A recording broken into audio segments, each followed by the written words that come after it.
Good morning. We are day 163, I believe. Could be wrong.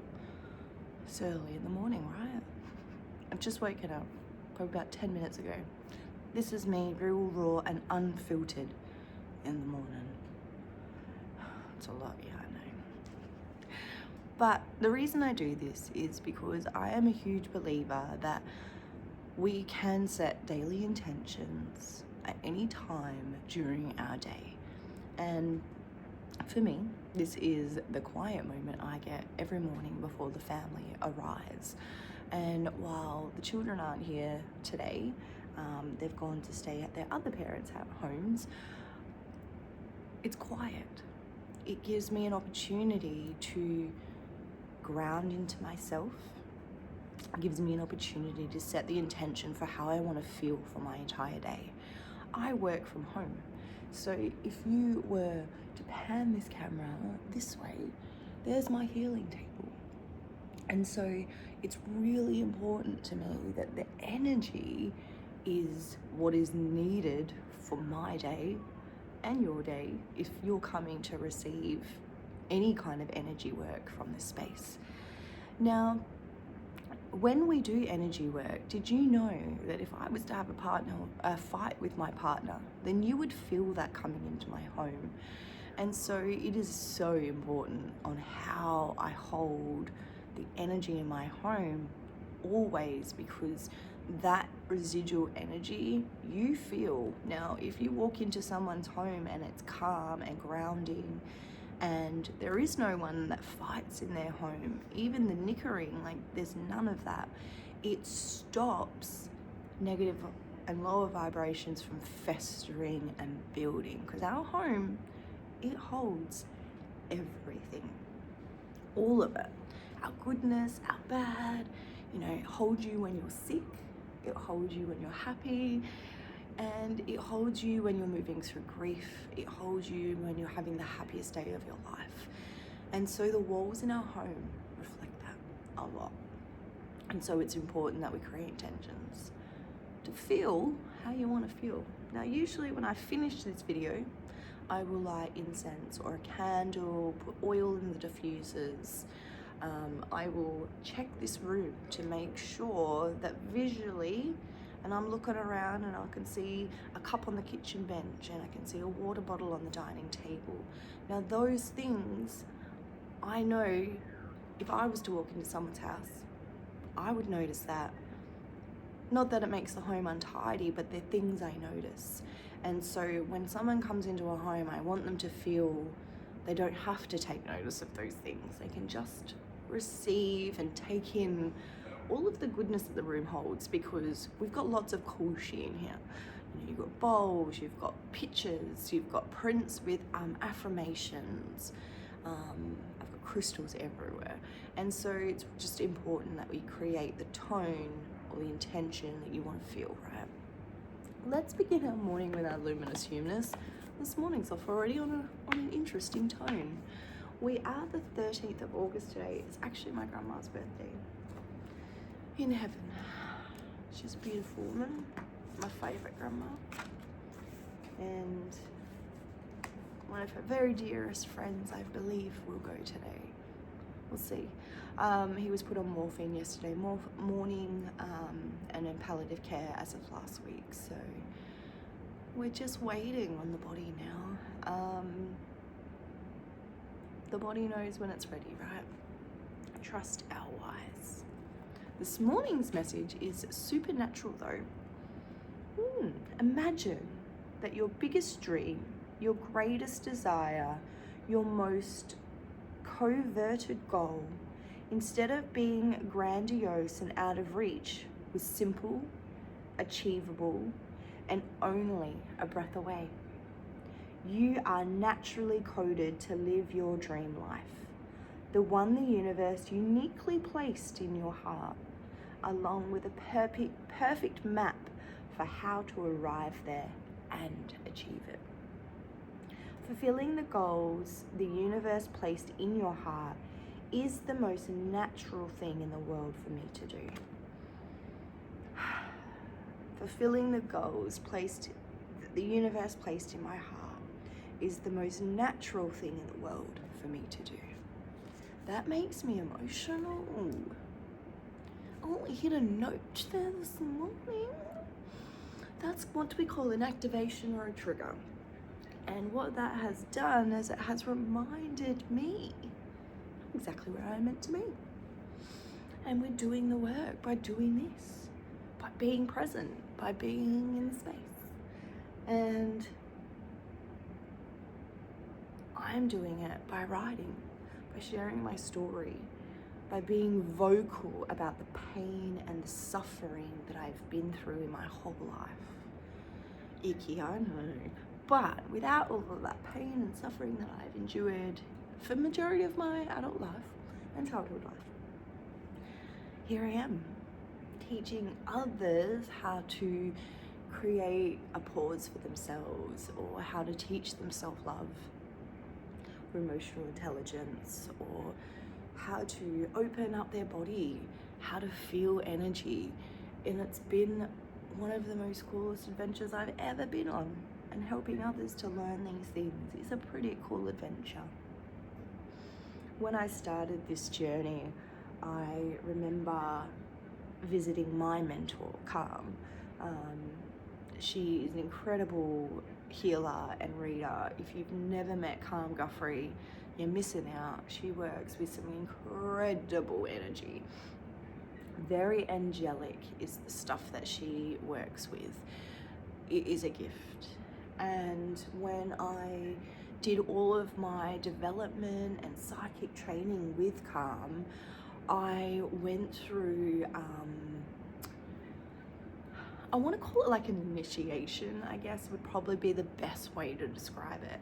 And what it was is, through the meditations and the healing that I did with Calm, there was a lot of healing involved, where I would lay on her table monthly, and she would walk me through my spiritual awakening. She helped me understand what it is that I was looking for. And within those spaces, Calm took me through a meditative practice where I learned to connect with my own guides and angels and loved ones. And I started to develop that gift over time. Now, within those spaces, I was kind of taken through, like, I want to call it like a rites of passage or an initiation process, because it's the best way that I can explain what happened in that space. And Calm would often refer to me as her earth angel. And so I remember taking an oath with Spirit, going up into the ether and sitting before what I best can describe as source energy. So sitting in front of that energy stream of unconditional love in the ether. And I remember having a conversation with that thread of energy. And it showed me what happens to me at the end of my life. And it determined whether I chose heaven or hell.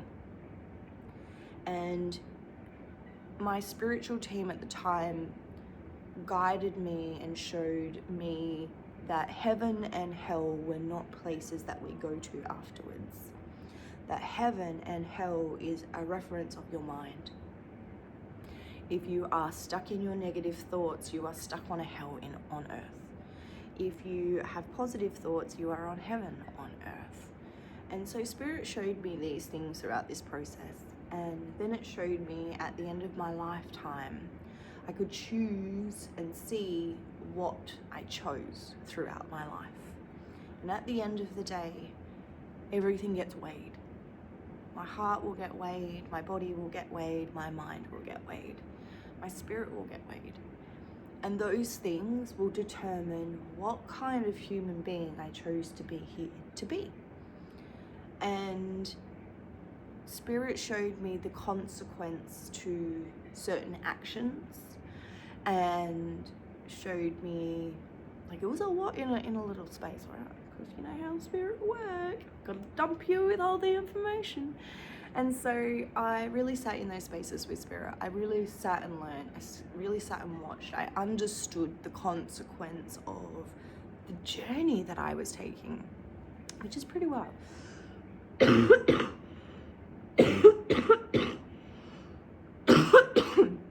Just on the last end of a cold. I'm not sick. Everybody else is. But what we found within those spaces, or what I found within that space, was what kind of human being do I want to be? That was ultimately what Spirit were trying to show me. And they showed me how I feel energy and I see energy, and how I can use that either as a detriment or, you know, a positive. Like, am I going to make someone's life worse with the information that I know, or am I going to help them with the information that I know? And it has really guided me.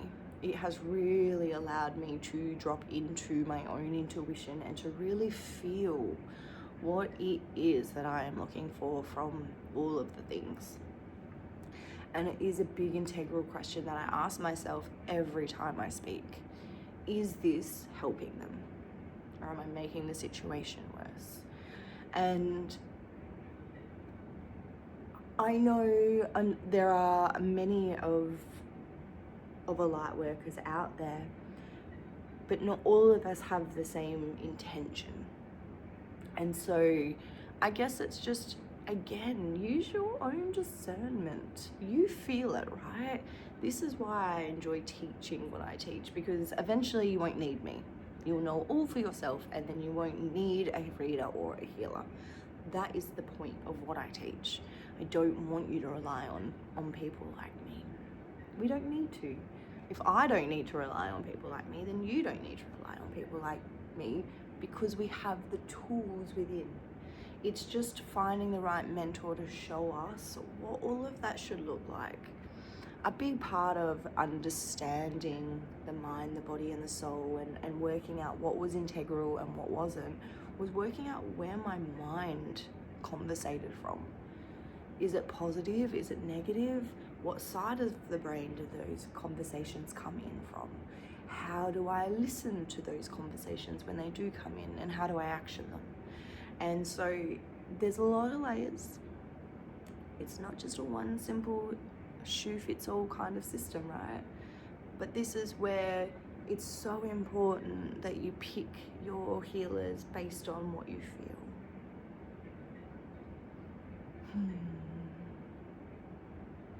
And I want you to learn it so you don't rely on it. This is why I enjoy doing my Reiki 1 and 2. Reiki 1 is so you can learn how to practice Reiki on yourself. There's many Reiki teachers out there who don't do shit like that. And I can tell by the weight that they hold. And you'll notice this with different people, and this is something that I just learned within the spaces. And we all fluctuate. My body fluctuates for what I'm moving through. However, I think it's really important that if you are looking at a healer, regardless of who they are, myself included, only go to them if they are in or where you want to be in life. If they are still negative Nancy's in some way, shape or form, where they either talk about someone, where they speak negatively to themselves, they don't have the motivation every day to move forward, I don't know, whatever the story is, right? Look into a different healer. Start looking at how you can grow your own self by trusting what it is that you're feeling within those spaces. I think that's the message. Trust yourself. Because we do all have that gift, right? We all have this gorgeous little gift of intuitive nudging. We just aren't taught it.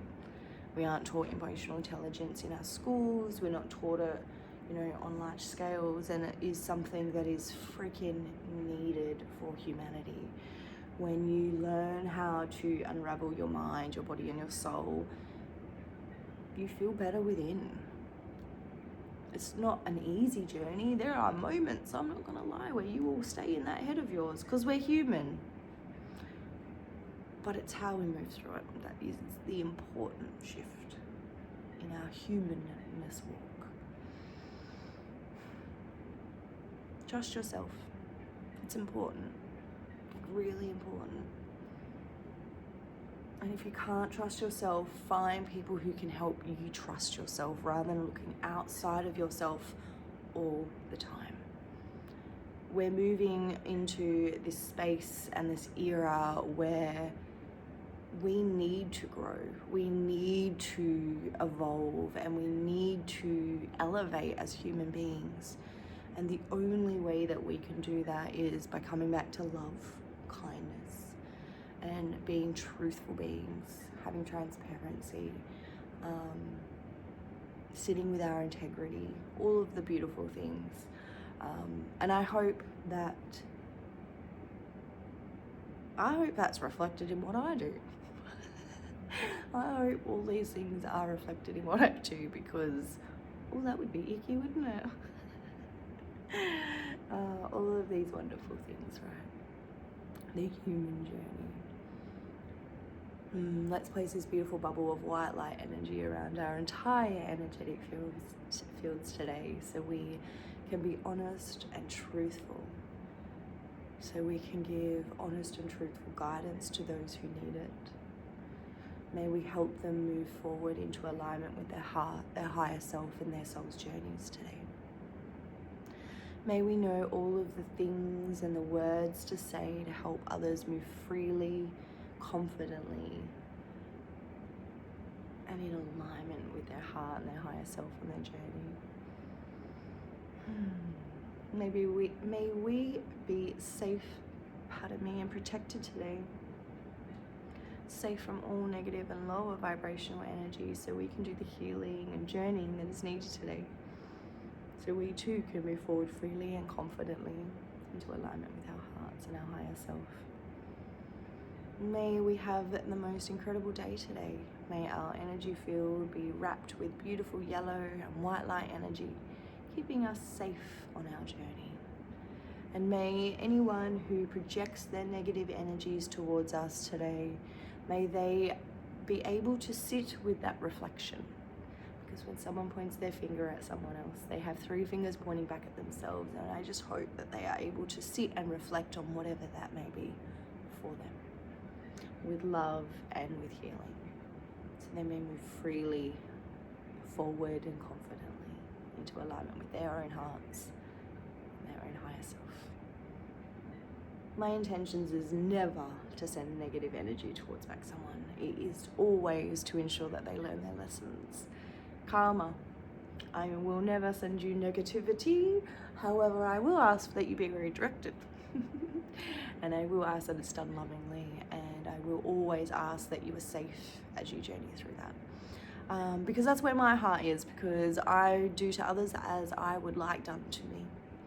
And I want to live in a world where we help each other, lift each other, and bring kindness to each other. Lovingly and slowly, each and every day. Because that's the world I want to live in. Yeah, it is. Alright guys, have the most wonderful, beautiful, blessed, gorgeous Wednesday. Is it Wednesday? Thursday. Oh, it's Thursday today. Enjoy it.